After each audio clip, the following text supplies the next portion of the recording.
জিলহজের 10 দিনের ফজিলত আমাদের সবাইকে মনে করিয়ে দেওয়া লাগবে, ঠিক আছে? অনলাইন অফলাইনে সবাই প্রচার করবেন।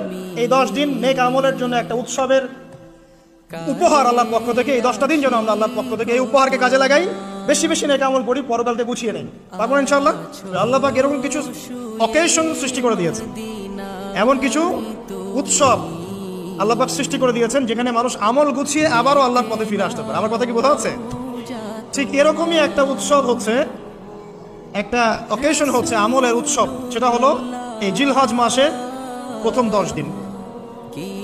এই জিলহজ মাসের প্রথম 10 দিন সম্পর্কে আল্লাহ পাক সূরা ফজরের মধ্যে শপথ করেছেন, ওয়াল ফাজরি, ফজরের কসম, ওয়াল লায়ালিন আশর, এবং এই 10 রাতের কসম। এই 10 রাত বলতে এখানে জিলহজ মাসের এই 10 দিন এবং 10 রাতকে বোঝানো হয়।